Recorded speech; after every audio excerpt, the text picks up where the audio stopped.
Pronto, gente, boa tarde. Propriedades coligativas, exercícios. A gente tem bastante exercícios para fazer, alguns deles vão envolver cálculos de algumas fórmulas que a gente trabalhou no sábado, tá? A gente vai precisar de um tempinho extra para poder trabalhar esses cálculos.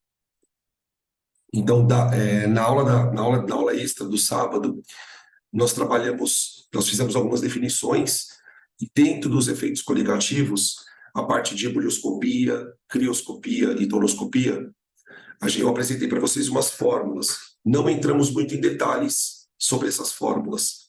Então, quando a gente for fazer os exercícios envolvendo cálculos, eu vou fazer uma leve explicação sobre como trabalhar com as fórmulas.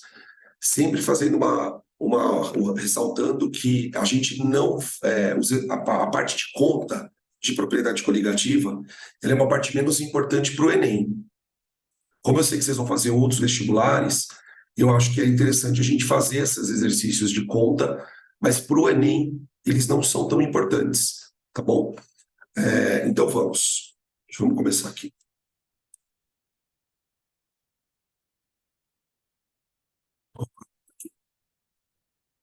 Questão número 1, gente. Deixa eu trocar a tinta da caneta aqui. Pronto. Na questão número 1, ele fala o seguinte: tabela abaixo mostra diferentes substâncias e as suas respectivas pressões de vapor em uma mesma temperatura. Então, eu tenho aqui a substância A. Ele não fala qual a temperatura das substâncias. A única coisa que ele fala é que as três substâncias estão na mesma temperatura. Sei lá, vai 40 graus. Substância A tem pressão de vapor 745 milímetros de mercúrio naquela temperatura. Substância B, 340 milímetros de mercúrio na mesma temperatura. Substância C, 780 milímetros de mercúrio na mesma temperatura. Item A. Coloque as substâncias em ordem crescente de volatilidade e justifique. Então, primeiro vamos lembrar do conceito de volatilidade. O que é volatilidade? Volatilidade.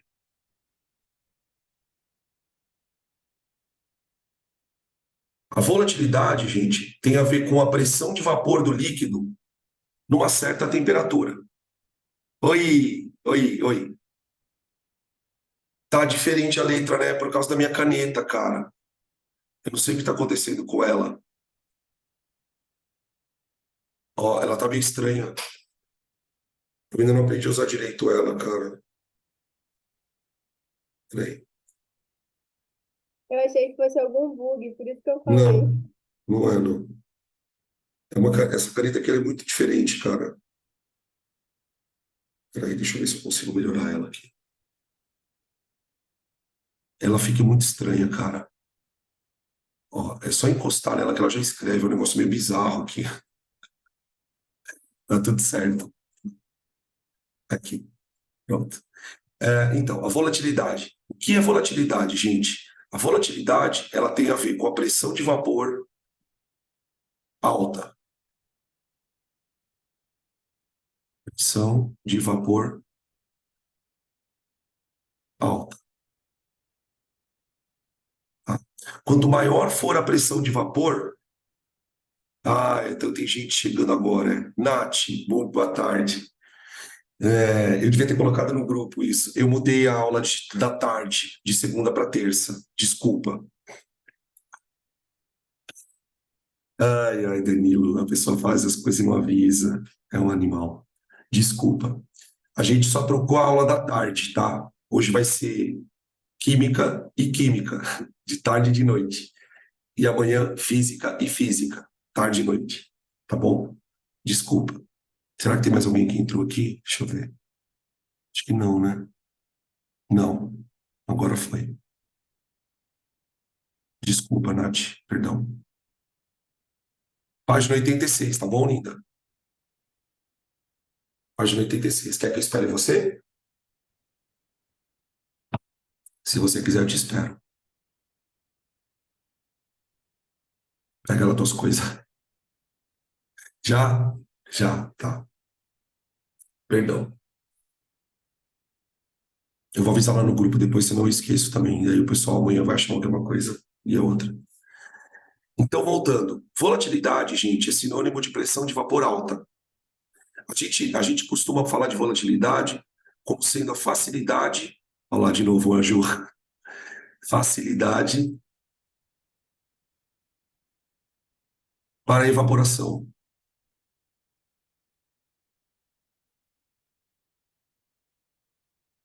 Evaporação.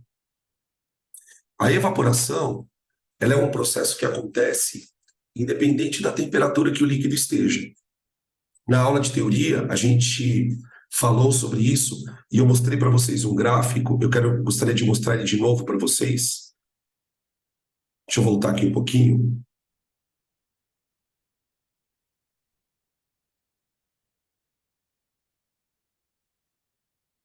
Esse gráfico aqui, ó, que nós trabalhamos na aula do sábado, ó. Na verdade, é um gráfico acompanhado de uma tabela, ó, ó, aqui. Aqui você tem uma tabela que mostra os valores de pressão de vapor da água.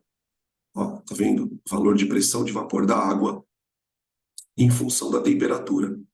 E uma coisa curiosa no gráfico, na tabela, é que mesmo com a água, por exemplo, a temperaturas bem baixas, ó, a gente vê que ela tem uma pressão de vapor, ok? Então isso significa que a evaporação, ela acontece independente da temperatura. Agora, o que o exercício está nos trazendo de pergunta? Isso aqui, ó. Isso aqui. Se a gente pegar, por exemplo, 4 substâncias diferentes, ó, isso também foi trabalhado na aula de sábado, ó. Pega lá 4 substâncias diferentes. Escolhe uma única temperatura. Escolhe lá a temperatura de 40 graus Celsius. Se você comparar as pressões de vapor das substâncias numa mesma temperatura, a gente vai perceber que cada uma tem uma pressão de vapor diferente. E é isso que vai dizer para a gente quem é mais volátil e quem é menos volátil. Tá? No caso aqui do meu gráfico, a substância mais volátil é essa daqui, ó, que naquela temperatura específica, ela tem maior pressão de vapor. Quando a substância tem uma pressão de vapor mais alta, significa que ela tem uma tendência de evaporar com mais intensidade naquela temperatura. Tudo bem? Beleza? Tá bom, pode ficar tranquila. Pode ficar tranquila. Pode ficar tranquila. Vai com Deus. Vai com Deus. Tá bom? Então, ó, substância de pressão de vapor alta indica maior facilidade para evaporar. Substância de pressão de vapor baixa indica menor tendência de evaporação. Tá bom? Então, no exercício,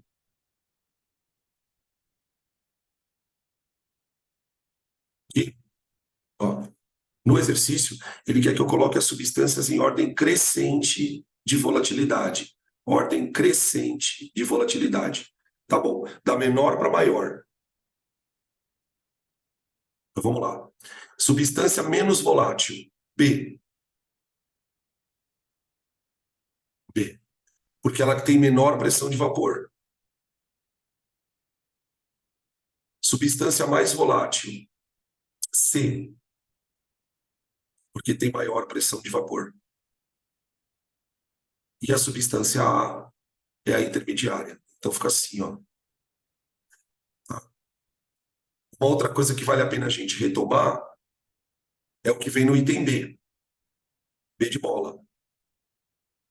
B de bola. Ó, diga qual das substâncias apresenta interações intermoleculares mais fortes.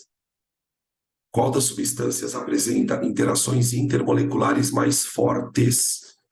Gente, por uma substância ter pressão de vapor baixa, todas estão na mesma temperatura. Todas estão na mesma temperatura. Para uma substância ter interação, para uma substância ter pressão de vapor baixa, significa que ela tem que ter interação molecular mais intensa. Ou seja, as moléculas estão mais agregadas estão interagindo com mais intensidade. E por isso a substância tem maior dificuldade para evaporar. Então, a gente pode escrever assim na pergunta, na resposta, ó. Quanto mais intensas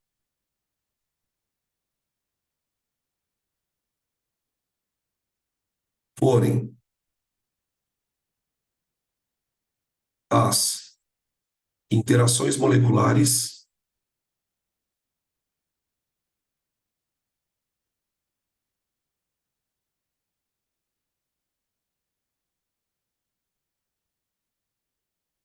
vírgula, menor será a pressão de vapor.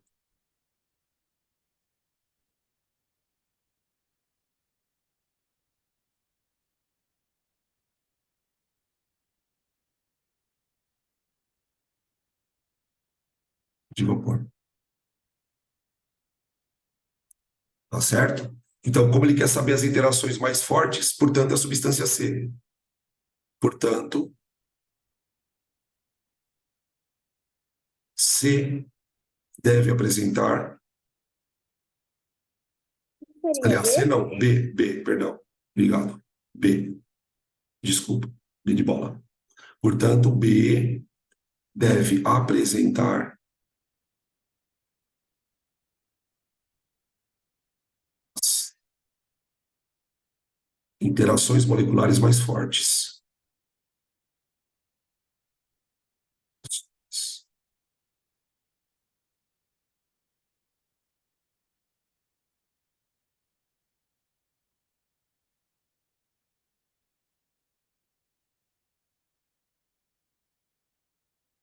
Mais fortes. Tá aí. Beleza? Perguntinha aqui que veio no chat. É certo chegar à conclusão que B seria a ponte de hidrogênio? Pode ser que sim. Pode ser que sim. A gente não consegue especificar, porque, por exemplo, você pode ter ali as três tendo ponte de hidrogênio, entendeu? E aí, nesse caso, eu teria uma ponte de hidrogênio mais forte. Você pode ter uma situação em que cada uma tem uma interação. Sei lá, uma tem dipolo permanente, a outra tem dipolo induzido e a outra tem ponte de hidrogênio. Então, provavelmente a B teria ponte de hidrogênio. Agora, isso também não é uma regra. Por exemplo, uma coisa que eu sempre falo para vocês, tem situações em que uma dipolo induzido pode ser mais intensa que a ponte de hidrogênio. Por exemplo, quando a molécula é um hidrocarboneto e tem cadeia longa. Tá?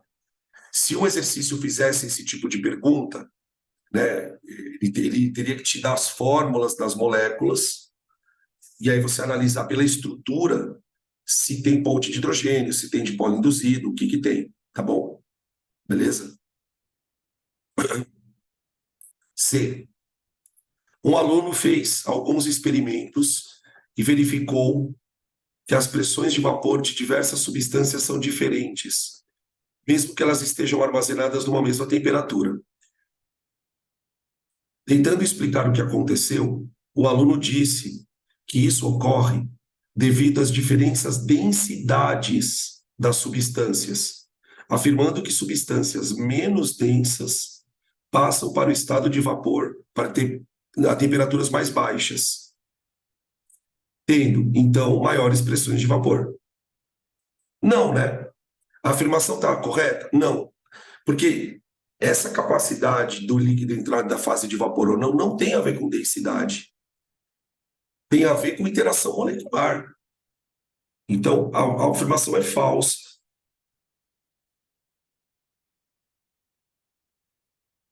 Pois a pressão de vapor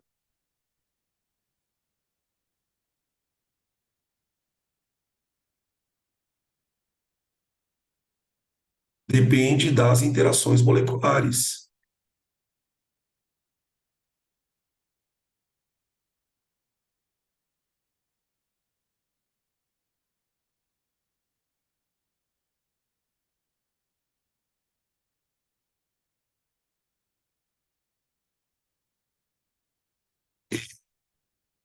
não da densidade.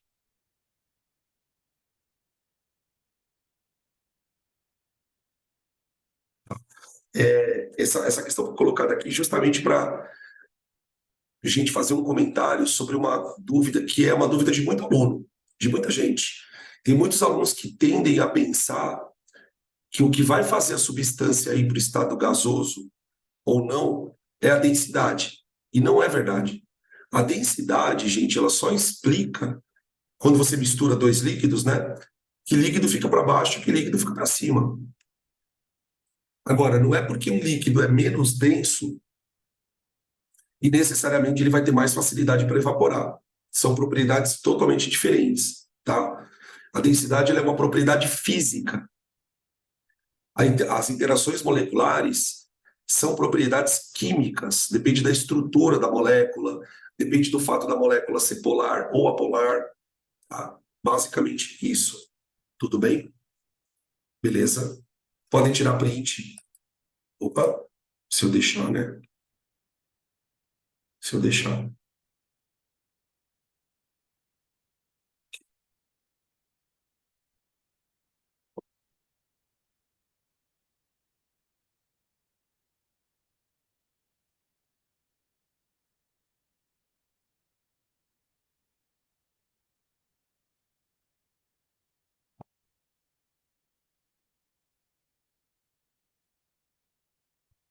Questão 2.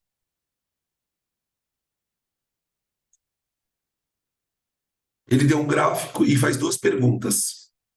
A primeira, qual substância mais volátil? E B, qual a pressão aproximada de B a 80 graus Celsius? Tá. Bom, uma coisa importante. Para a gente poder dizer quem é mais volátil, opa, fui arrastar um negócio aqui, sem querer apertei. Para a gente responder quem é mais volátil, o que que a gente tem que fazer? A gente tem que escolher uma única temperatura para comparar a pressão de vapor. Então, por exemplo, no meu gráfico aqui, ó, eu posso escolher uma temperatura, eu vou escolher uma temperatura específica aqui, tá? Ó. Eu vou pegar a temperatura de 70 graus. Na temperatura de 70, aproximadamente 70 graus, ó, a pressão de vapor do B está próximo de 700, tá vendo aqui, ó? Uma temperatura de 70, 71 graus, a pressão de vapor do B, ela está aqui por volta de 700. Se eu pegar a mesma temperatura e comparar com a do A, eu percebo que a pressão de vapor do A já está bem maior, tá vendo? Então eu vou dizer que o A é mais volátil, porque numa mesma temperatura, a pressão de vapor dele é maior. Tá? Na verdade, esses gráficos eles podiam ser um pouquinho mais compridos aqui para facilitar essa análise. Tá? Mas de maneira geral, você escolhe qualquer temperatura, ó, 80 graus. Pressão de vapor do B, 720. A pressão de vapor do A está lá em cima. Ó. O gráfico nem mostra qual a pressão de vapor do A 80 graus. Tá? Então, eu posso escrever assim, ó. Qual substância é mais volátil? Embora ele não tenha pedido para justificar, né? Eu vou escrever assim: A é mais volátil,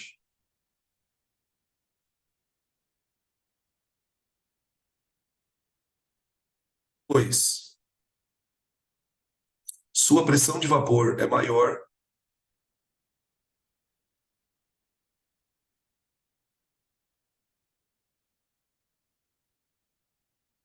vapor é maior. Olha lá, tá vendo como ela tá ficando? É maior. Olha que bonitinho que ficou. A qualquer temperatura.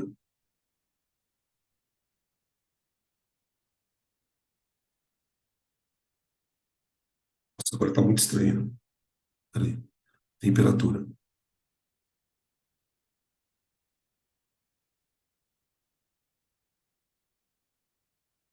Temperatura. Tá aqui.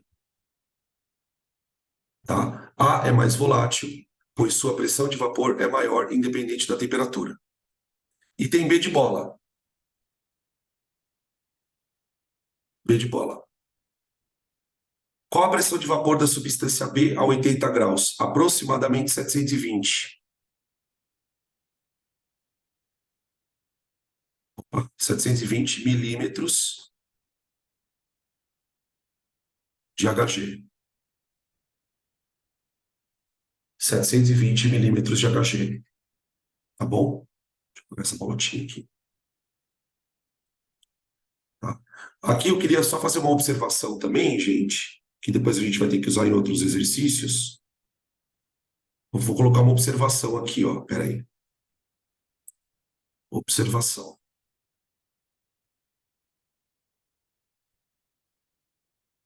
Líquido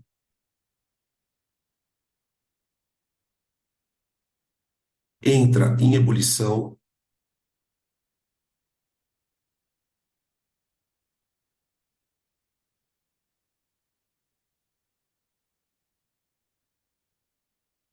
quando sua pressão de vapor se iguala à pressão ambiente. Se iguala à pressão ambiente.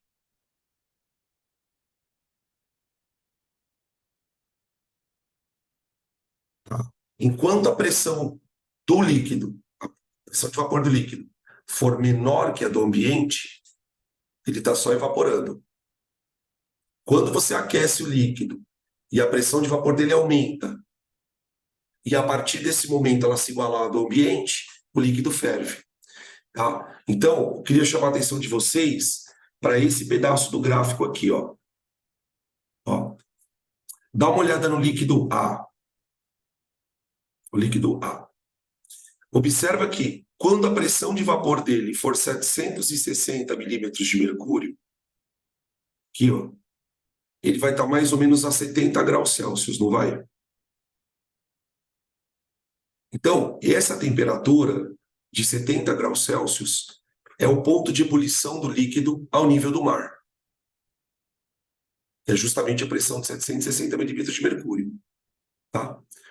Para o líquido B, ele vai atingir esse valor de 760 milímetros de mercúrio, ó, com a temperatura de 91, 92 graus, tá vendo? Ó, um pouquinho para cá. Então a gente percebe, por exemplo, que o líquido B ele precisa dar uma maior temperatura para a pressão de vapor dele ser 760. Já o líquido A precisa estar numa menor temperatura.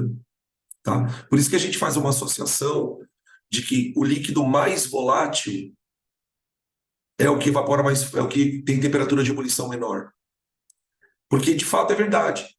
Quando o líquido é muito volátil, como no caso do A, ele já tem naturalmente uma pressão de vapor maior. Se ele já tem naturalmente uma pressão de vapor maior, significa que você precisa aquecer ele a uma temperatura menor para ele entrar na fase de vapor. Tudo bem? Beleza? Tá. Deixa eu abrir aqui para vocês tirarem print. Pode tirar print, por favor.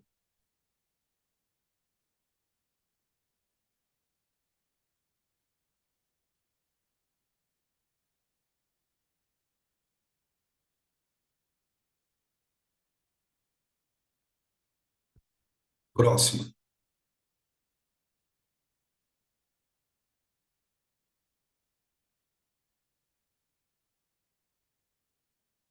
Aqui. A tabela abaixo mostra as pressões de vapor de algumas substâncias quando estão numa temperatura de 25 graus. A, B, C, D.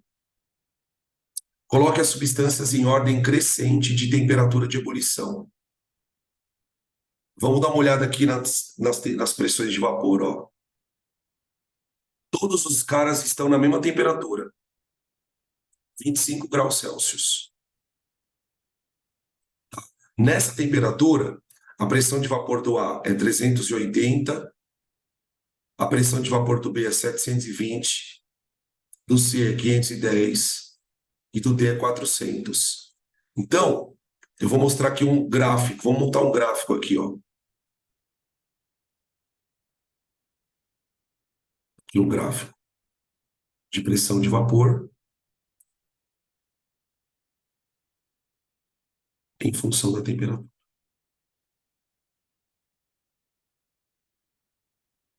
Vou colocar aqui a temperatura de 25 graus.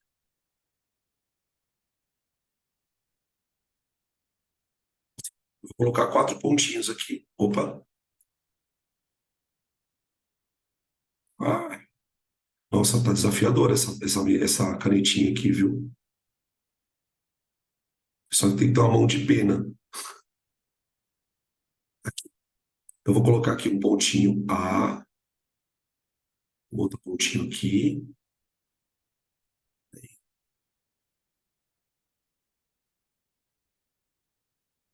aqui, outro aqui e outro aqui. Aqui.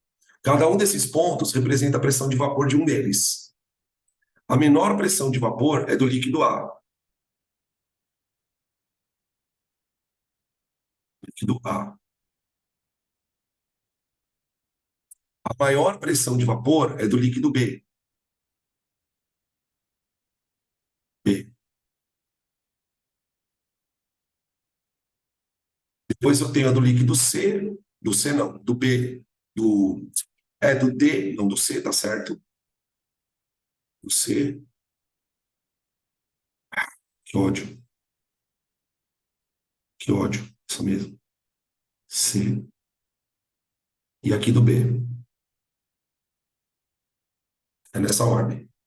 Então imaginem agora 4 curvas de pressão de vapor. Pressão de vapor do líquido A. Pressão de vapor do líquido. Opa. Líquido B.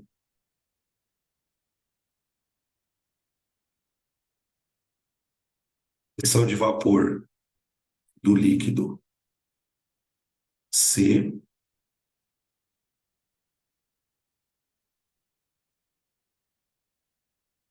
Pressão de vapor do último líquido, que é o B de bola. Vou colocar de roxo.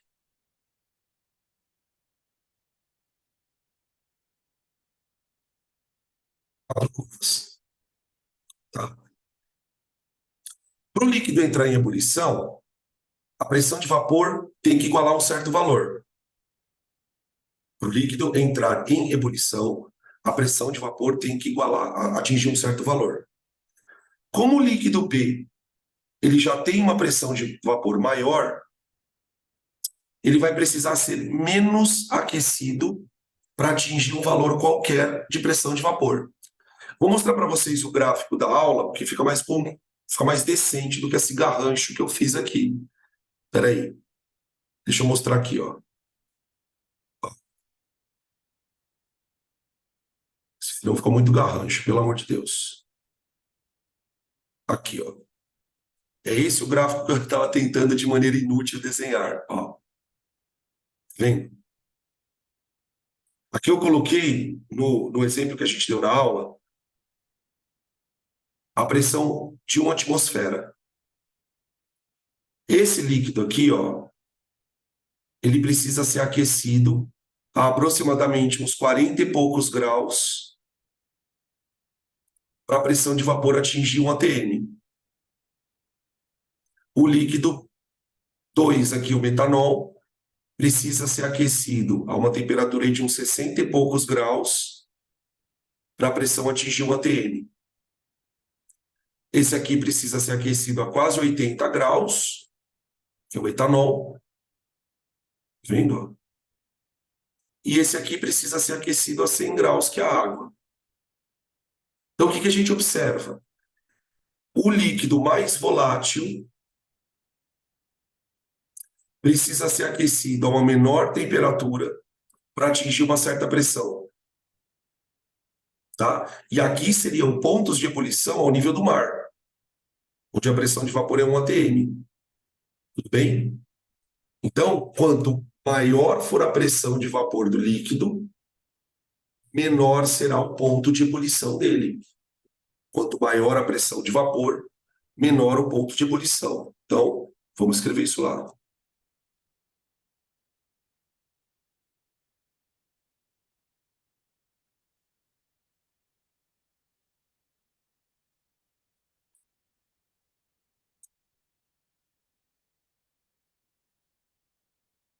Ah, Oi, tipo assim, quanto maior a pressão de vapor, menor é o ponto de ebulição e ele vai ter que ser submetido a menores temperaturas, né? exatamente. Exatamente. Quanto maior PV, nossa, está muito ruim isso aqui, vírgula, menor será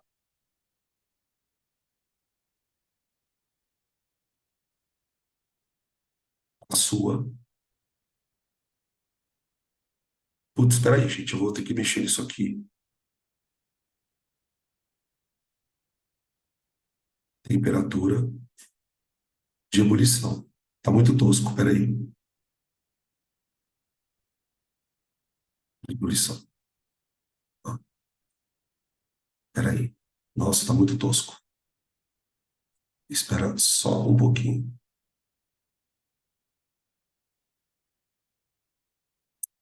Questão número 4. Na questão número 4, ele apresenta um diagrama de fases de alguma substância, não sei exatamente que substância que é essa, não está com cara de ser água, tá? E depois a gente vai depois acabar explicando por que provavelmente isso aqui não é água, tá? E aí ele faz algumas perguntinhas. Determine, no item A, né? Determine o ponto de fusão. Iodo lá. Por isso que não é água, é iodo. Determine o ponto de fusão. Fusão do iodo ao nível do mar, ou seja, a pressão de 1 atm. Tá? Olha aqui, ele colocou no gráfico a pressão de 1 atm. Tá? Só lembrando, né, gente, que o que um diagrama de fases faz?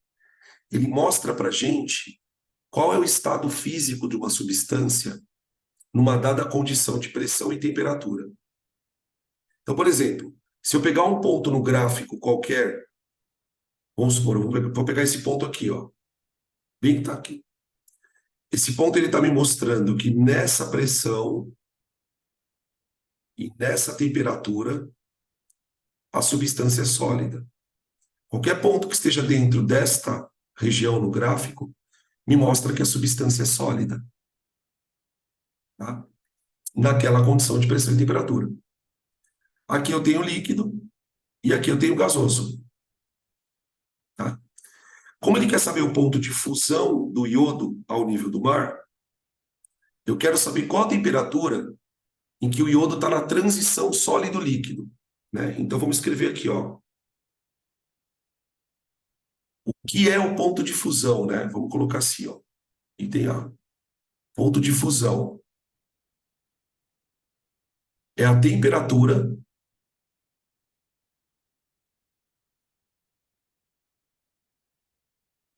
na qual há a transição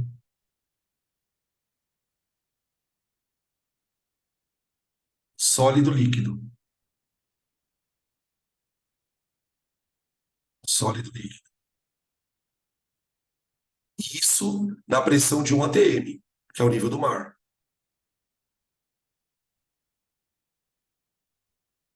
Temperatura na qual há a transição sólido-líquido, pressão de 1 atm. Que é essa temperatura aqui, ó, gente. Esta daqui, ó. Essa temperatura. Tá? Ela ficou mais fininha, né?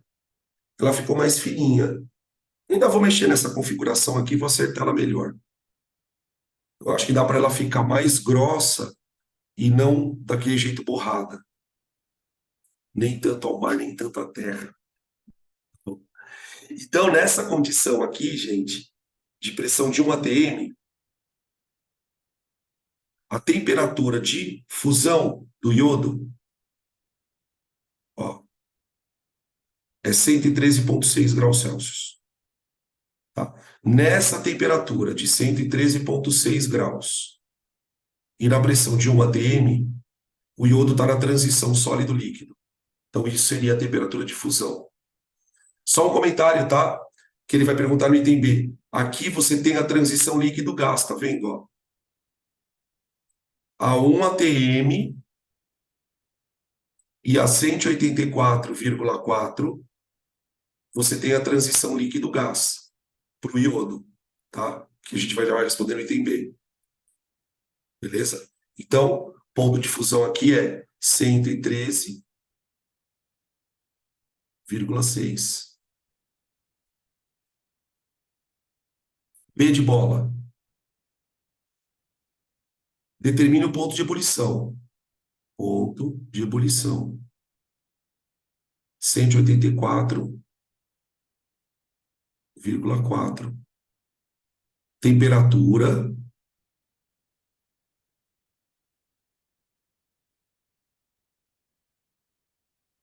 na qual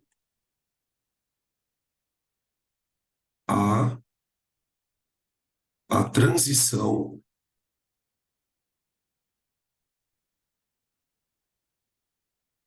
líquido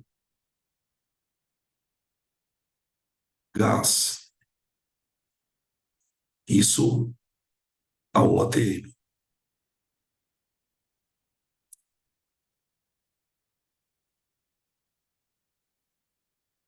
C. Em quais estados físicos podemos encontrar o iodo a 25 graus? Então, imagine que eu tenha iodo a 25 graus. Quais são os estados físicos que eu posso encontrar ele? Isso vai depender da pressão. Bom, gente, 25 graus deve estar mais ou menos por aqui, ó. 5 graus. Tá? Nessa linha do gráfico aqui, ó, nessa vertical do gráfico, ou o iodo está no estado sólido, então, ó, se ele tiver numa pressão meio alta aqui, ó, ele vai estar no estado sólido, que seria o verdinho, ou então nessa pressãozinha baixa aqui, ó, ele vai estar no estado gasoso. Tá? Você não consegue encontrar iodo no estado líquido nessa temperatura. Pelo diagrama de fases, a gente está percebendo que é impossível isso acontecer. Então, para 25 graus,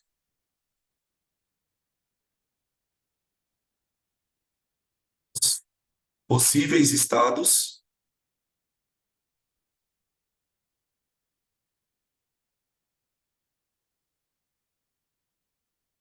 são sólido ou gasoso.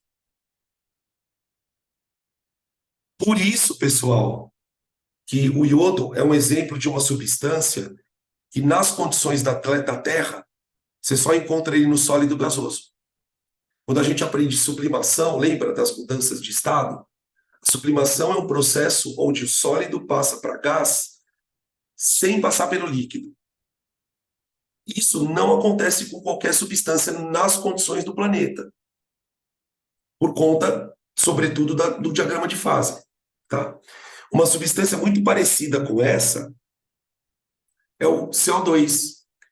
O CO2 também é assim. O CO2 ele tem um diagrama de fase muito parecido com o do iodo. O que isso quer dizer? Nas condições do planeta, eu só encontro ele no estado sólido ou gasoso. Eu não consigo encontrar ele no líquido. Tá? Beleza? O item D.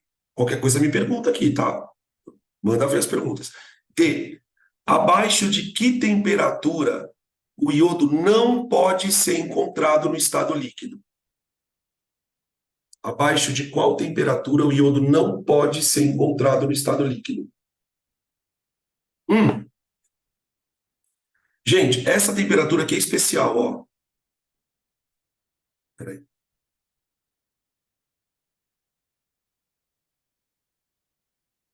Essa temperatura aqui é especial, ó. Tá vendo? Essa temperatura aqui, ela está na fronteira do líquido, sólido, gasoso. Então, por exemplo, se eu tiver iodo a uma temperatura acima dessa daqui, ó, acima dessa daqui, o iodo pode estar no estado líquido.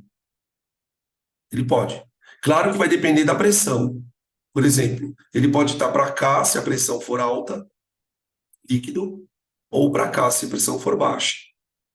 Agora, se eu pegar uma temperatura abaixo de 113,6, para cá, ó, independente da pressão ser alta ou baixa, ele vai ser encontrado apenas no estado sólido e gasoso. Tudo bem? Então, vou escrever aqui, ó. Abaixo de abaixo de 113,6, opa, 0,6 graus Celsius.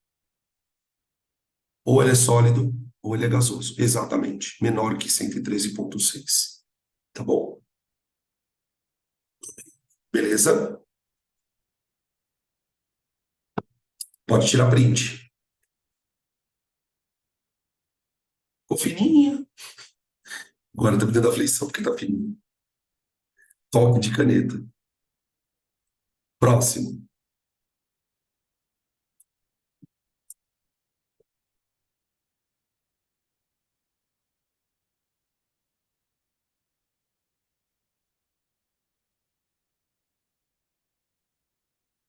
Outra.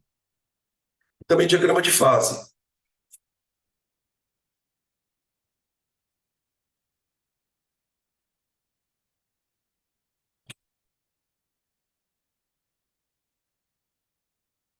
Observe o diagrama de fases abaixo e responda.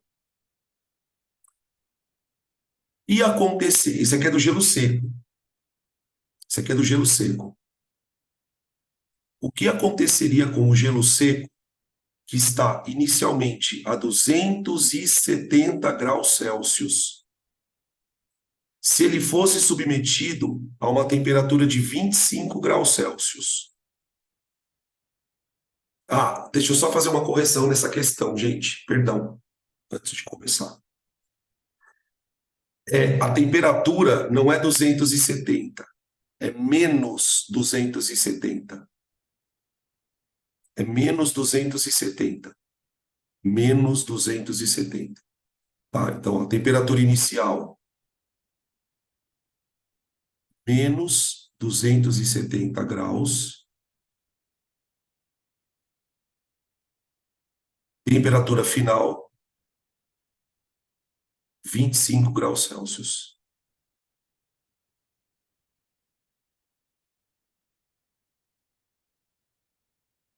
Bem, gente, menos 270 graus, ele está muito próximo do zero absoluto. Ele está muito próximo do zero absoluto. E 25 graus, ele está com uma temperatura bem alta. Já é temperatura ambiente, praticamente. Tá? Outra coisa que ele fala, considere que em ambas as situações, a pressão é 5 atm. Então, o que ele está fazendo com a substância? Ele está provocando um aumento de temperatura, aumento de temperatura sob pressão constante. Sob pressão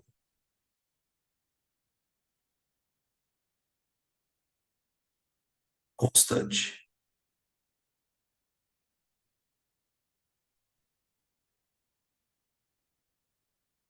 Tá.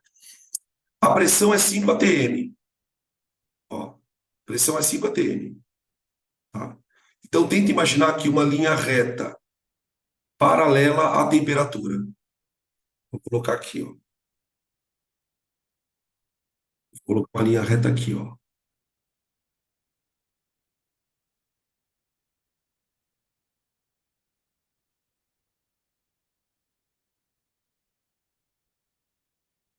Na temperatura de menos 270 graus, gente, ele deve estar por aqui no gráfico, ó.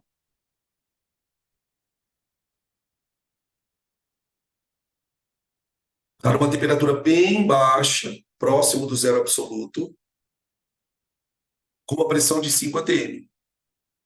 Então, na situação inicial,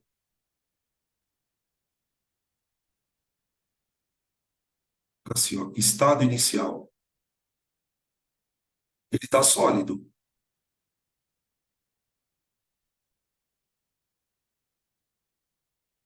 Está sólido. Aí o que que eu vou fazer? Eu vou aumentar a temperatura dele, mantendo a pressão constante. Então eu vou levar ele do sólido para o gasoso, sem passar pelo líquido. Tá vendo? Sem passar pelo líquido. Então, o estado final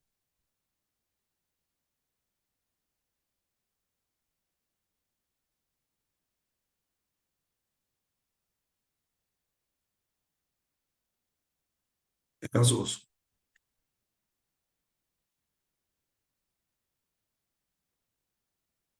Então, o que que aconteceria com o gelo seco? Ele faria sublimação.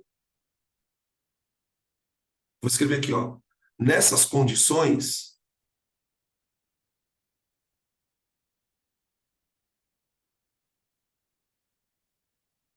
o gelo seco deve sofrer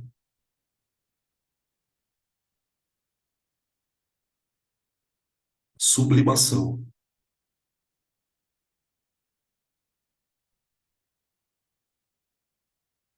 Tá?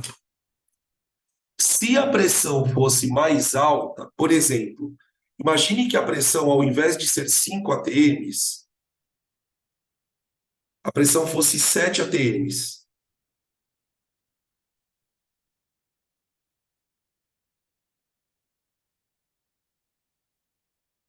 Percebe a diferença?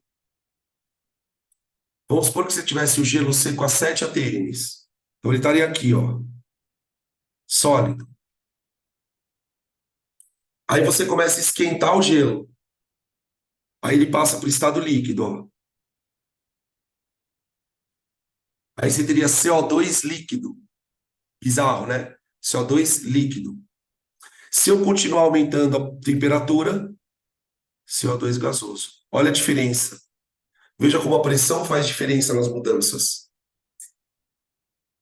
Numa pressão mais baixa que 5, por exemplo, na pressão ambiente, ó, você teria a mesma coisa. Isso aqui seria a pressão ambiente, ó. Ele iria do sólido para o gasoso, também sem passar pelo líquido. Tudo bem? Beleza?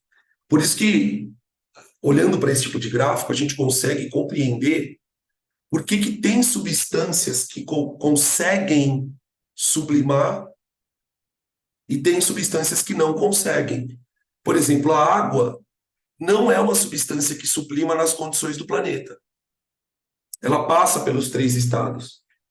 O que não significa que ela não conseguiria sublimar em outras condições. Tá? Beleza? Por exemplo, depois eu vou. Bom, tira print aqui, vai, tira print. Deixa eu mostrar para vocês uma coisa. Tira aí. Quer ver? Deixa eu voltar aqui, ó.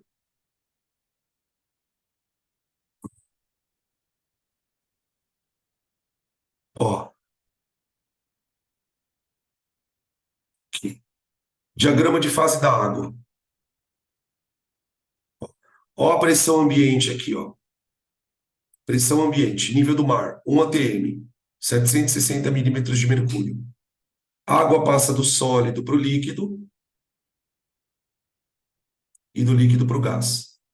Agora, por exemplo, se eu tiver numa pressão muito baixa, aqui, ó, imagina uma pressãozinha bem baixa.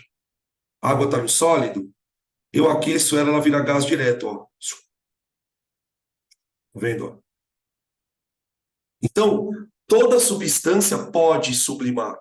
Toda substância sublima. Tudo vai depender das condições de pressão dela. Claro que para você sublimar, você vai ter que aquecer o composto. Você vai ter que aquecer. Só que se ela tiver uma pressão alta, ela não sublima, ela passa pelos três estados. Se ela tiver numa pressão baixa aqui, ó, ela sublima. Tá bom? Beleza? Deixa eu voltar lá.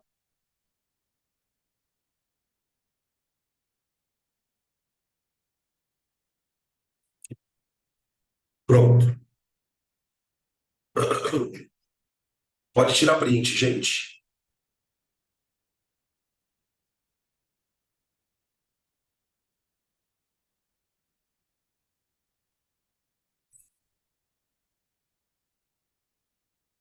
Próxima questão, gente. Aqui já são as questões envolvendo cálculos, tá? Ele fala o seguinte na questão. Sabendo que a pressão... Aqui já um adendo, tá? Não é uma questão para o Enem. Esse tipo de questão é já para outros vestibulares que vocês vão prestar sem ser o Enem, tá? Os vestibulares mais conteudistas no que diz respeito, pelo menos, a esse assunto, tá? Então ele fala o seguinte: sabendo que a pressão de vapor da água pura é 3,2 kPa a 25 graus, então pressão de vapor da água 3,2 quilopascal, isso a 25 graus Celsius.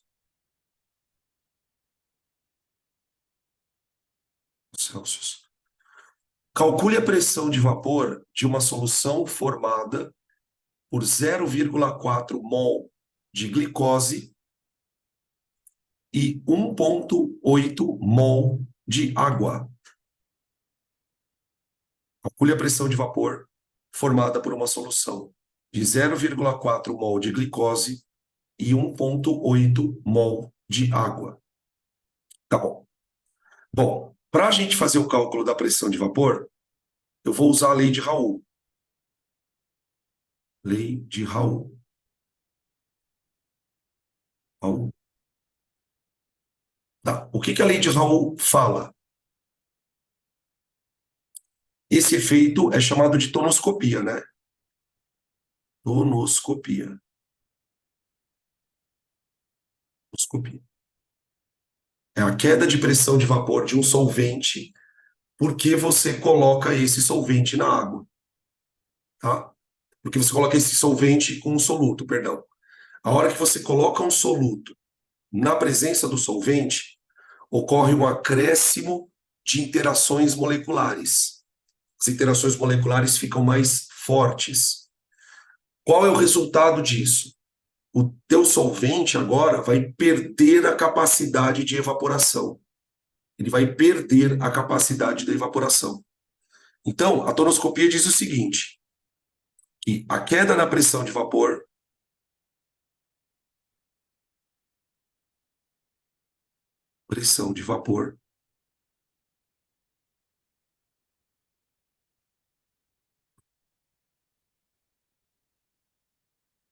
é diretamente proporcional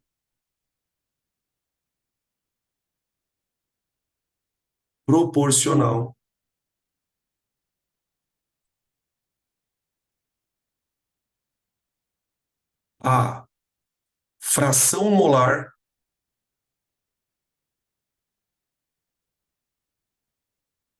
do soluto na solução.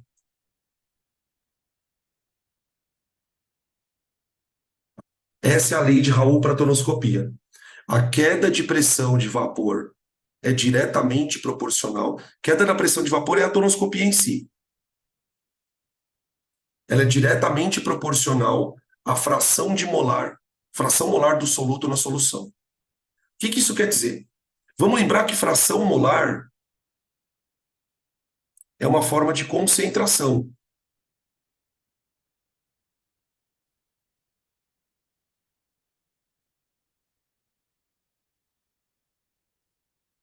É uma forma de concentração. Você tem vários tipos de concentração. Concentração em gramas por litro, concentração em mol por litro, concentração em ppm, concentração em porcentagem, uma série delas.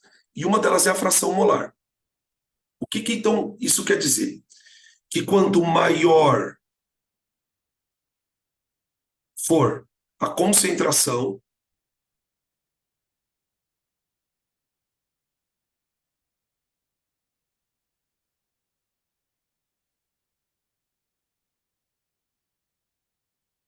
maior vai ser o efeito tonoscópico.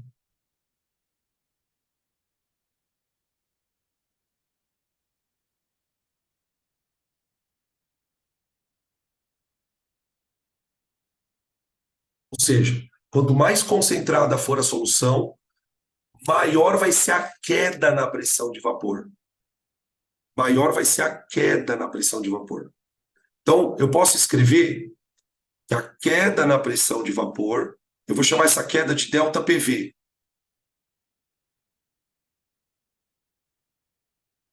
É igual a fração molar multiplicada pela pressão de vapor inicial.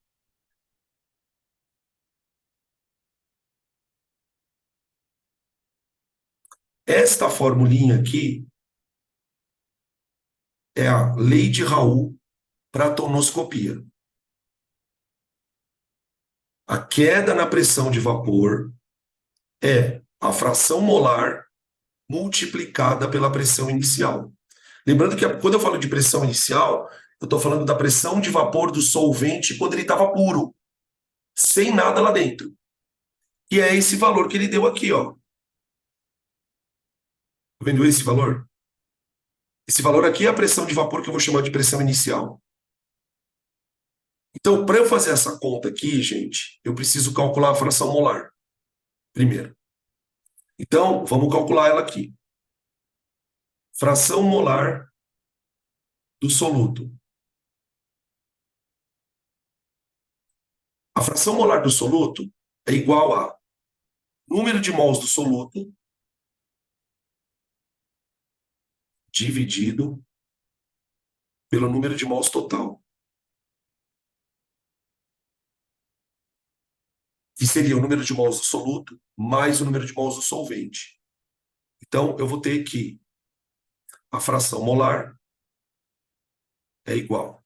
Número de mols do soluto, 0,4, que é a glicose, sobre... Eu tenho lá dentro 0,4 mols de glicose mais 1,8 mol de água. Então, eu vou ter ali dentro 2,2 mols. Tudo bem? Essa fração molar, ela é uma espécie de porcentagem. Então, vai dar 0,4 dividido por 2,2. Dá aproximadamente 0,18. Opa, perdão. Ai, calma. Calma. Apertei uma coisa que não era para apertar aqui. Perdão. Aqui.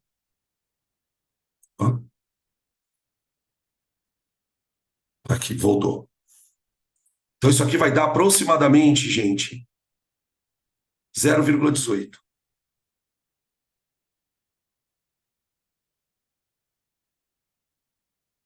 Que dá aproximadamente 18%. Tá? Seria como se você estivesse dizendo, olha, eu tenho ali dentro 18% em número de mols. Muito bem. Então, o ΔPV vai ser 0,18 vezes a pressão de vapor inicial, que é a pressão de vapor do solvente sozinho. 3,2 10 à terceira. Ou seja, o que que isso quer dizer na prática? Porque às vezes a gente começa a fazer um monte de conta e se perde no raciocínio. Quando eu falo que a fração molar é 0,18, o que que eu estou querendo dizer? Que 18% das moléculas que eu tenho lá dentro são moléculas do soluto. Repetindo, 18% das moléculas são as moléculas do soluto. O que que a lei de Raoult diz? Se você tem numa solução 18% de moléculas de soluto, significa que a pressão de vapor vai cair 18%. Quanto mais soluto você coloca lá dentro, mais a pressão de vapor cai. Então, quer dizer, eu posso relacionar a pressão, a queda, com a porcentagem de moléculas. Ah, se lá dentro tiver 30% de soluto, a pressão de vapor vai cair 30% da inicial. Se lá dentro tiver 50% de soluto, significa que a pressão de vapor vai cair 50% da inicial. Tá? Na prática, é isso que a lei de Raoult está tentando falar. Então, a queda vai ser 18% de 3,2. Dá aproximadamente, deixa eu ver, opa, 3,2 vezes 0,18. Dá aproximadamente 0,57. Eu vou colocar duas casas depois da vírgula, tá, gente? 0,58 vezes 10 elevado à terceira. Aqui. Pascal. Tudo bem? Só que, o que ele quer saber? Isso aqui em Pascal. Ele quer saber qual vai ser a pressão de vapor depois dessa queda. Depois dessa queda. Então, a variação da pressão de vapor é a diferença entre a pressão inicial e a pressão final. A queda de pressão de vapor. Então, a queda é 0,58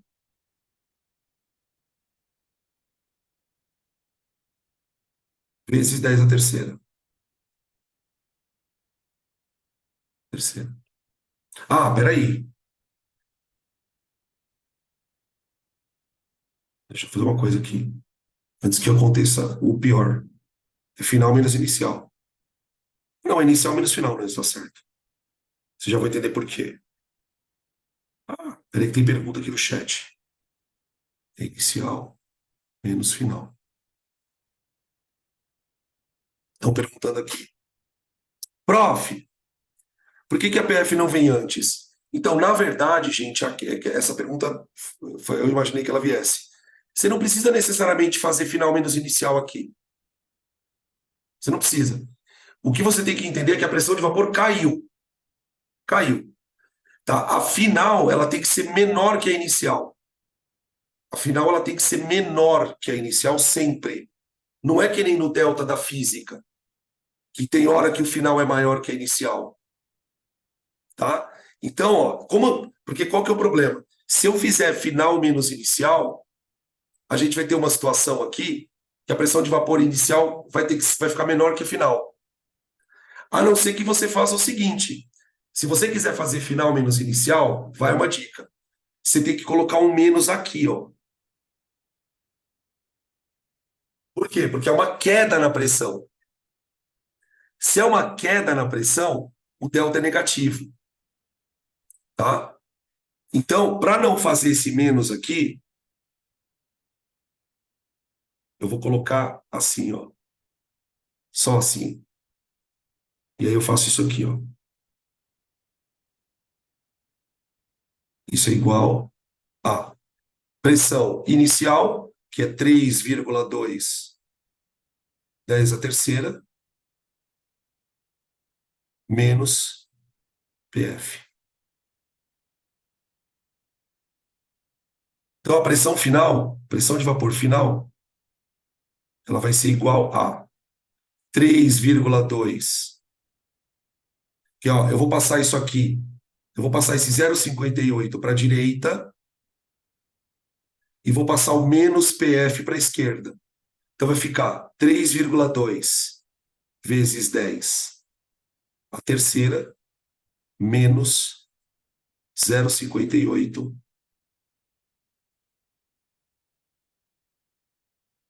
10 a terceira.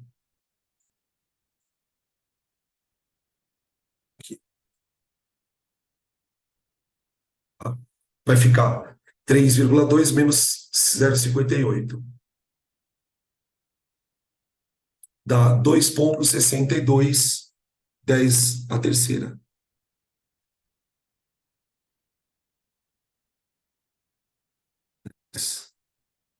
A terceira. Pascal. Tá, conteúdo super específico, viu, gente? Super específico. Tá aí. Então, quer dizer, eu coloquei uma quantidade de glicose lá dentro, o líquido perdeu volatilidade, né? Porque o mais importante para a gente tirar dessa questão, em termos conceituais, né? Porque a conta é chata pra caramba, é o líquido perdeu volatilidade. Então, agora você tem uma pressão de vapor da solução, ó. Você vai ter uma pressão de vapor da solução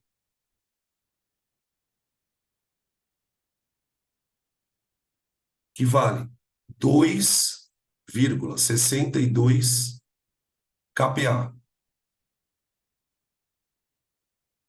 quilopascal. 2,62 quilopascal. Tá bom? Beleza. Podem tirar print dessa questão.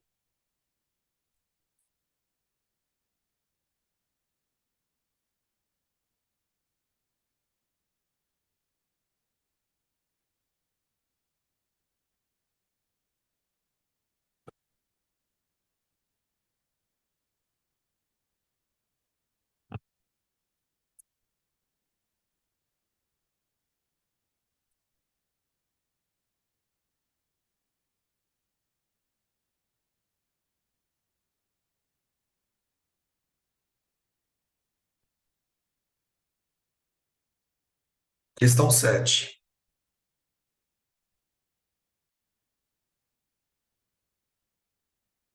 Questão 7.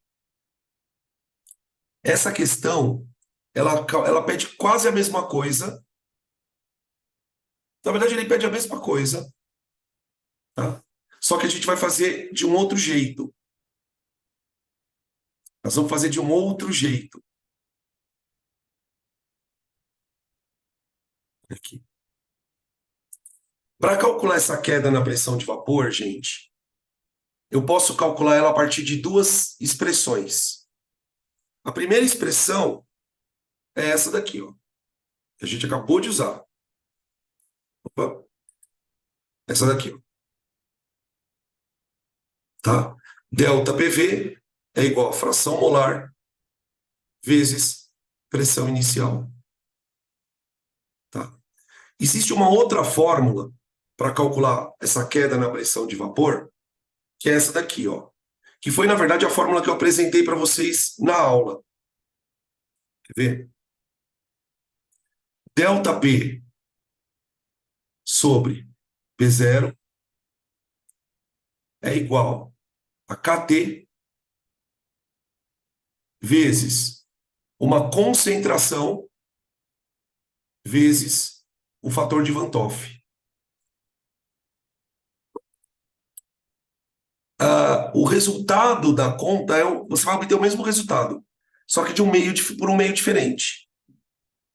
Essa fórmula aqui, ela calcula a variação de pressão de vapor, a queda, tá vendo essa aqui, ó, queda, a partir de concentração e uma constante. Essa constante aqui, gente, ela se chama constante. Ixi, Maria, começou de novo. Eu tô achando que é a caneta mesmo.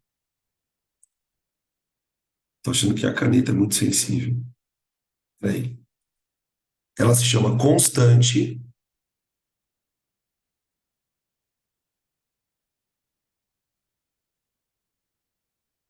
Hum, Oi.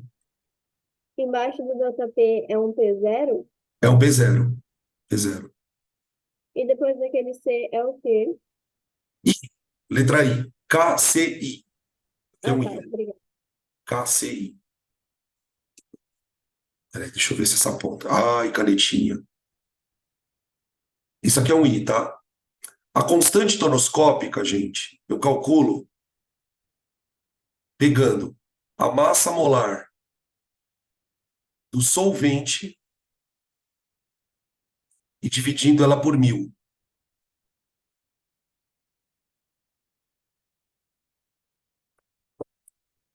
Essa é a constante tonoscópica. A concentração, gente, aqui vai uma novidade.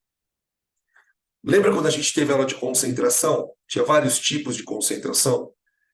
Tem uma concentração chamada, que a gente não viu na aula, chamada molaridade.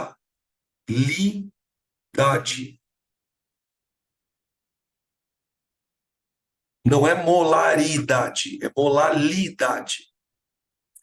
Essa concentração chamada molaridade, ela é calculada pegando o número de mols do soluto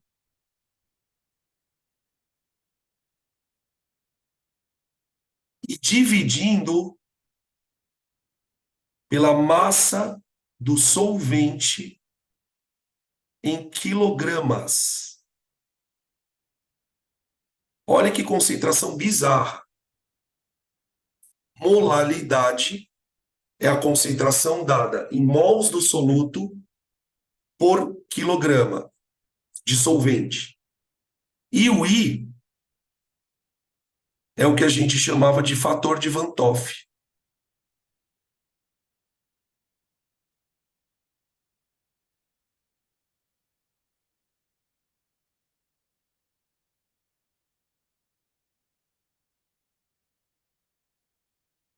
Para quem assistiu a aula, o fator de Van Toff é aquele fator que você usa para multiplicar a quantidade de soluto que está dentro da solução. Esse fator de Van Toff, ele só é importante quando o soluto é iônico, quando o soluto dissocia. Uma vez que o soluto dissocia, por exemplo, se ele dissociar liberando 2 íons, o fator de Van Toff é 2. Se ele dissociar para 3 íons, o fator de Van Toff é 3. E assim sucessivamente. Tá? No nosso contexto, o que ele usou para dissolver na água? Ele usou sacarose e glicose. Dois solutos não dissociam nem a sacarose nem a glicose. Então, para esses solutos que não dissociam, vou colocar aqui, ó, para solutos que não dissociam,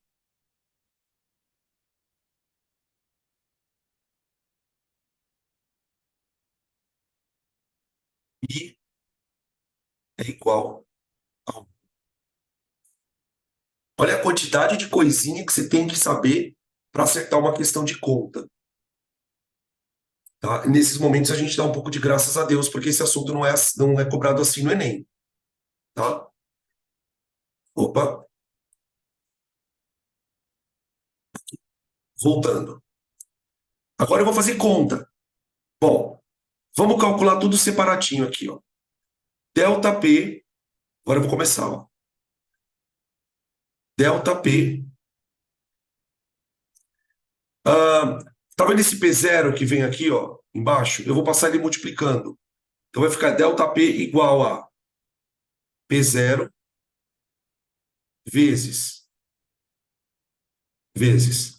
K vezes C vezes I. Aqui é KT. E agora é conta em cima de conta. Opa, peraí. Peraí, gente. Tô bugado aqui, né? Ah, ah. Cá de mesa, não gostei dessa mesa aqui. Ó, ΔP é igual a P0, pressão de vapor da água a 25 graus, 3,2 kPa,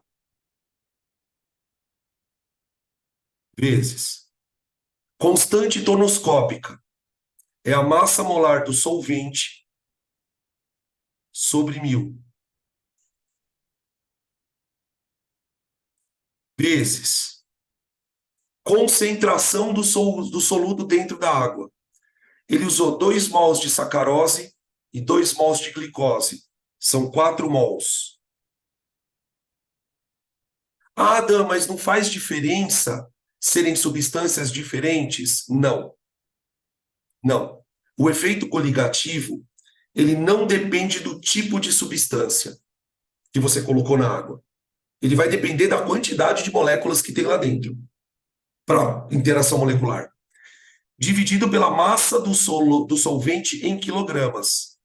Ele colocou ele colocou 162 gramas de água, que é 0,162 vezes 1. Que horror, né? Só uma palavra a dizer. Que horror. Delta P é igual a... Bom, aqui vai dar 18, 10 a menos 3. Então vai ficar assim, ó. 3,2 vezes 10 a terceira, vezes 18, 10 a menos 3. Agora, 4 dividido por 0,162. Dá 24,7. 24,7. Aqui. Beleza? Então, a variação de pressão de vapor é igual a... Aqui o que dá para fazer, pelo menos para diminuir nosso sofrimento, é cortar o 10 a terceira com 10 a menos 3, que vai dar 10 elevado a zero. Então fica 24,7 vezes 18 vezes 3,2. Dá 1.422,7.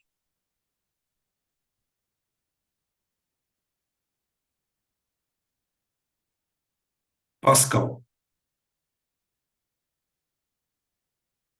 1.422,7 Pascal. Opa.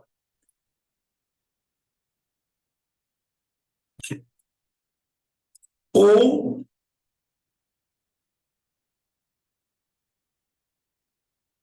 vírgula, 422 quilopascal.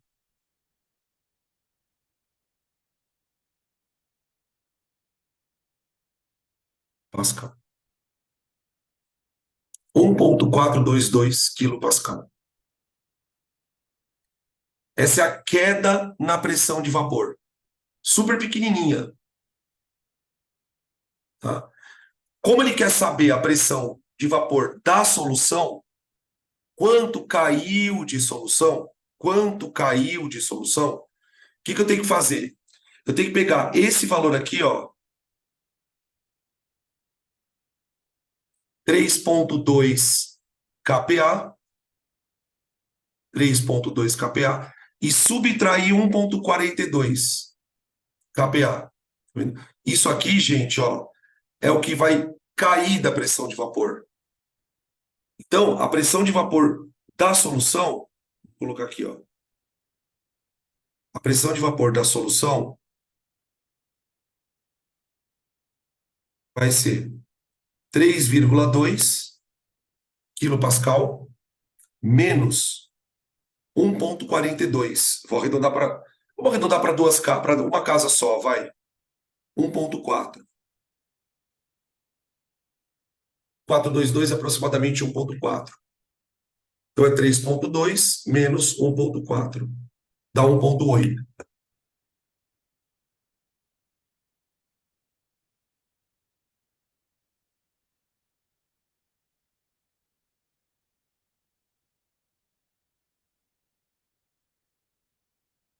KPA. Vixe. Nossa, mas eu vou trocar essa mesa urgentemente.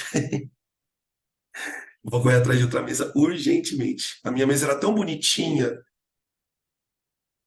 Essa daqui é toda modernosa, mas vou falar para você que, olha, tudo que tem de moderna tem de ruim.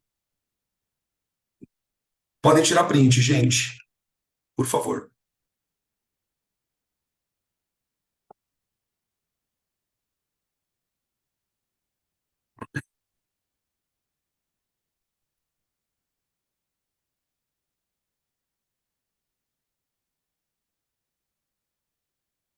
Próxima.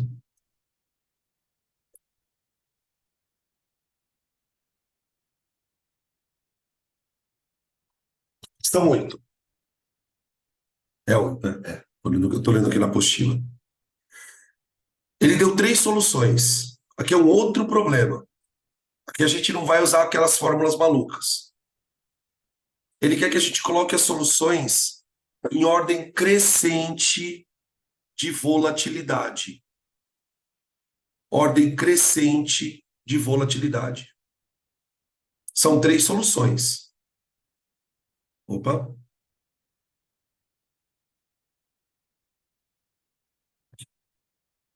Gente, para a gente analisar a volatilidade das soluções, eu tenho que analisar quem é mais concentrada. Porque, assim, uma coisa é fato. Quando eu coloco um soluto dentro do solvente, a solução, o líquido em si, se torna menos volátil. A pressão de vapor cai. Mas ela cai quanto? Depende da concentração. Então, eu tenho uma solução de cloreto de sódio, 175,5 gramas por litro. Eu tenho uma solução de cloreto de cálcio, 55,5 gramas por litro. E uma solução de sulfato de sódio, 35,5. Tudo bem? E aí ele deu as massas molares. Qual é o problema dessa questão? É que para você analisar a relação de volatilidade com concentração, eu preciso que as concentrações estejam em mol por litro. Eu preciso que as concentrações estejam em mol por litro, não em grama por litro. Então, o que eu vou ter que fazer na realidade? Eu vou ter que pegar essas 3 concentrações e calcular elas em mol por litro. E aí depois analisar. Tudo bem? Então, ó, lembrar, e aí tem uma coisa. Eu não vou trabalhar com regra de 3 aqui. Porque eu tenho que fazer essa conta 3 vezes. Então, eu vou tentar fazer a conta de maneira mais rápida possível. Eu vou pegar esses valores aqui, ó. 175,5 e passar para mol. 55,5 e passar para mol. 35,5 e passar para mol. Vou passar tudo isso aqui para mol. E eu vou lembrar que para você passar uma massa para mol, você pode usar essa formulinha aqui, ó. Número de mols é massa sobre massa molar. E eu vou fazer 3 vezes essa conta. 3 vezes. Vamos lá. Primeiro eu vou fazer para o NaCl. Número de mols de NaCl é 175,5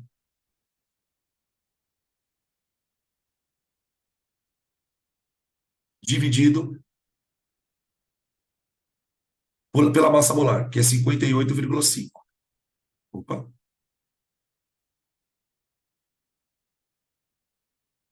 Aqui.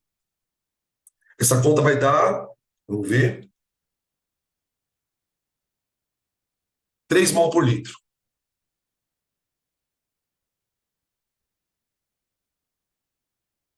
Tudo bem? Porém, o NaCl, ele está dissociado em Na+ e Cl-.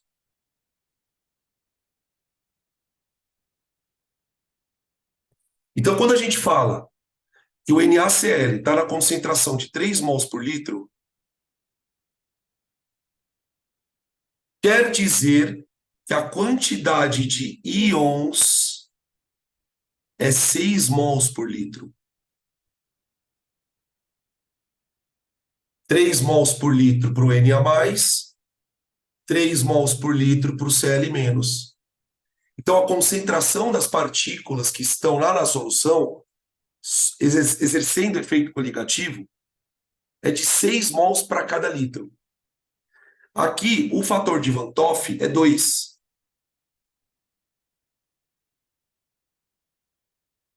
O fator de Van 't Hoff é 2.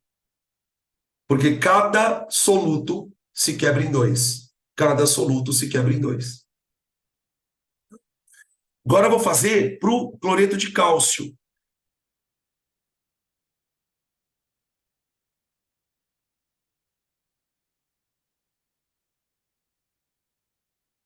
Primeiro eu vou calcular a concentração. 55,5 dividido por 111. Só que vai dar 0,5, acho. 0,5 mol por litro.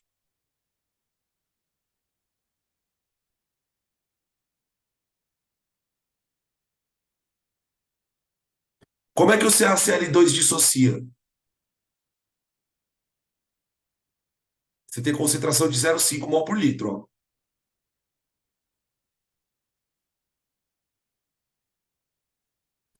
Ele vai dissociar, liberando um cálcio e 2 cloros.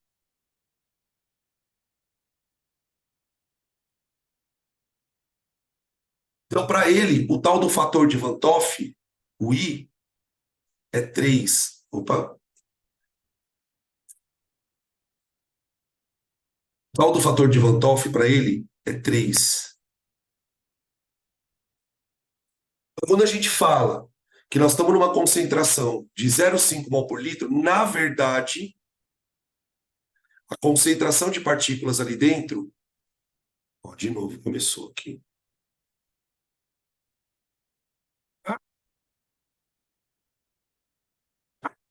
Olha, vixe, mano.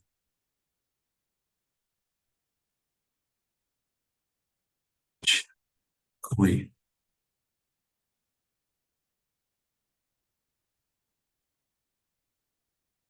Deixa assim. É 1,5.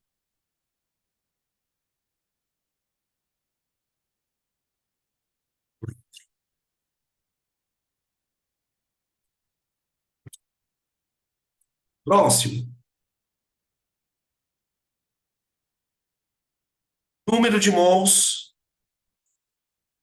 de sulfato de sódio, Na2SO4. Na2SO4. O número de mols de Na2SO4 é massa 35,5 dividido pela massa molar, 142. Deve dar um 0,25, acho. Deixa eu ver quanto dá isso. É 0,25. 0,25 mol por litro. O Na2SO4, ele dissocia 1:3 também. Ó.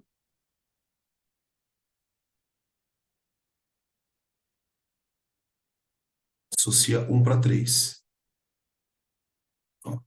2 Na+,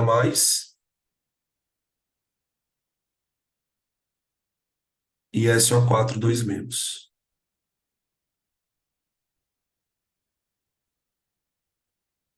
Se eu tenho uma concentração de 0,25 mol por litro, como eu vou dissociar 1:3, eu vou ter uma concentração de 0,75 mols de íons por litro.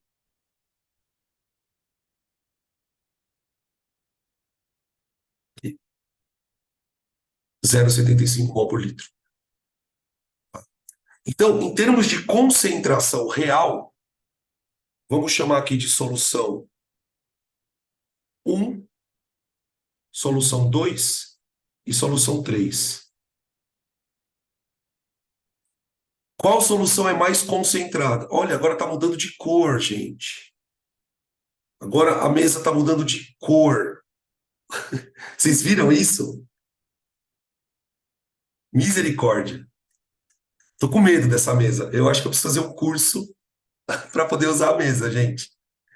Em termos de concentração, eu tenho solução 1 mais concentrada, solução 3 menos concentrada e solução 2 a concentração é do meio. Nossa, meu, eu tô assustadíssimo aqui. Ó, agora desapareceu. Vixe, Maria. Vixe, Maria. Então, ó, solução 1 mais concentrada. Solução 2 menos, um pouquinho menos concentrada que a 1. E a solução 3 é a menos concentrada. Tudo bem. Quanto mais concentrada for a solução, menos volátil ela é. Quanto mais concentrada for a solução, menos volátil ela é. Então, qual é a ordem crescente de volatilidade?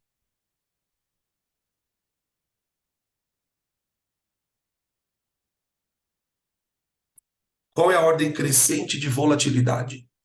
A solução mais concentrada é a 1. Então, ela é a menos volátil. A solução menos concentrada é a 3. Então, ela é a mais volátil. E a 2 é a volatilidade intermediária.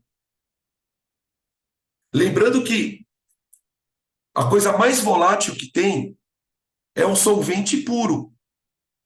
É o solvente puro. O solvente puro é mais volátil. Quando você põe uma substância, cai a pressão de vapor. Quanto maior a quantidade de partículas, mais cai a pressão de vapor.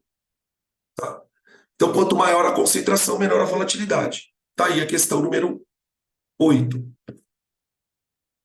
Tá aí a questão número 8. Podem tirar print antes que muda de cor. Ó, tá vendo? Tira print aí. Deixa eu ver aqui, cara.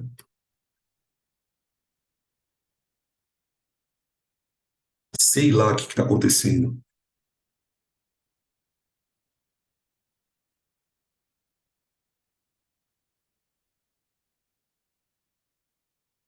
Próximo.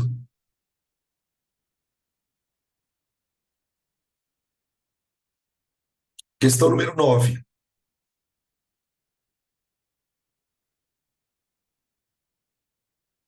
Aqui sim, uma questão com cara de vestibular Enem.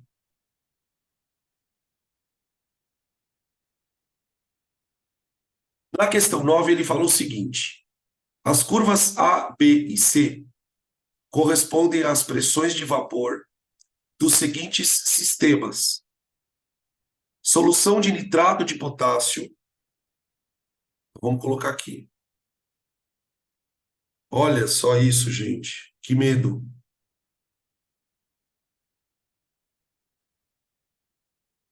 Que medo.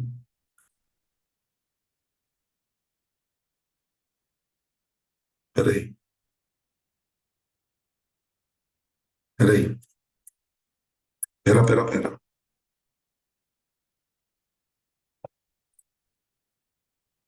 Peraí. Nossa, gente, peraí. Nossa, agora o negócio sucumbiu de vez aqui.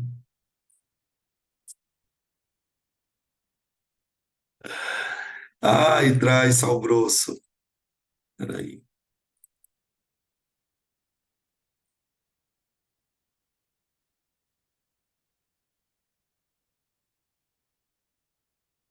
Vamos ver se agora vai.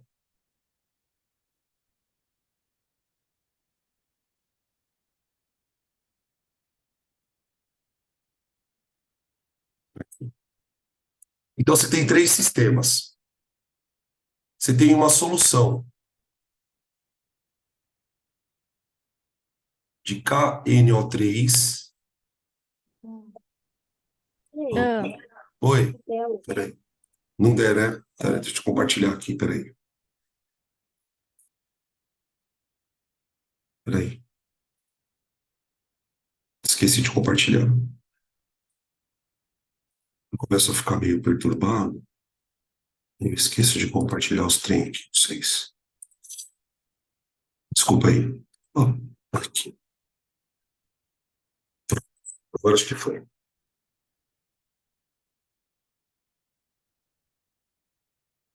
Então eu tenho solução de KNO3 aquoso, solução de nitrato de potássio aquoso. Tem uma outra solução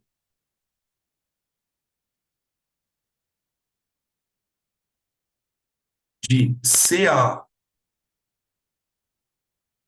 Nossa.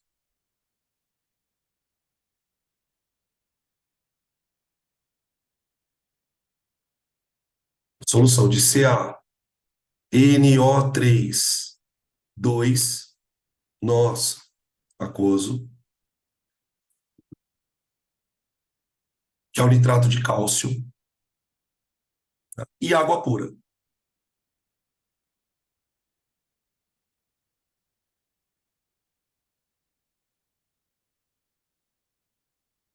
Sendo que as duas soluções têm a mesma concentração. O nitrato de potássio e o KNO3 têm a mesma concentração, e a água pura. E aí ele coloca no parênteses, não necessariamente nessa ordem. Não necessariamente nessa ordem.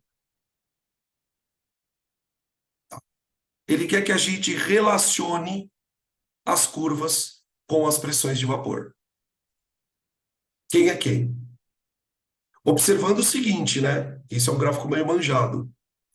A curva que está mais para cima se refere à substância que tem maior pressão de vapor. A curva que está mais para cima se refere àquilo que tem maior pressão de vapor, que certamente é água pura. Por quê? Porque toda vez que você coloca alguma coisa na água, ela perde volatilidade, perde volatilidade. Então eu já sei que a curva A é água pura. O que nós precisamos avaliar é qual das duas soluções tem menor pressão de vapor. Aí, de novo, tanto a solução de nitrato de potássio como a solução de nitrato de cálcio dissociam. O nitrato de potássio, ele dissocia na proporção de 1:2.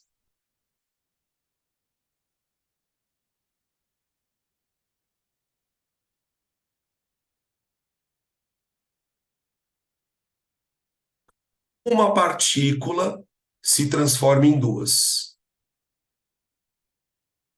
Então, por exemplo, ele não fala qual é a concentração da solução, mas ele fala que as duas têm a mesma concentração. Então, por exemplo, se a concentração desse cara for 1 mol por litro,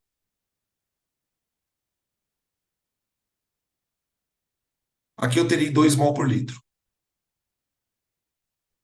O fator de Van 't Hoff equivale 2. Já o nitrato de cálcio,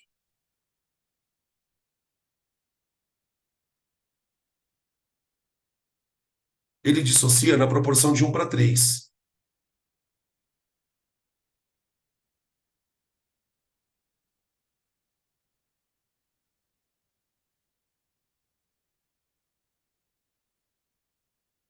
Ele dissocia na proporção de 1:3. Ou seja, se a concentração desse cara também for 1 mol por litro,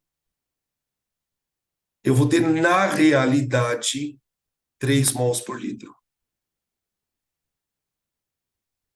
3 mols por litro. Então tem uma concentração de 1:3. Então, embora aparentemente as concentrações sejam iguais, eu posso dizer que, na realidade, a concentração do CaNO3 2 é maior que a concentração do KNO3. Bem, então, quem seriam as correspondências? A curva A é água, a curva C é o nitrato de cálcio,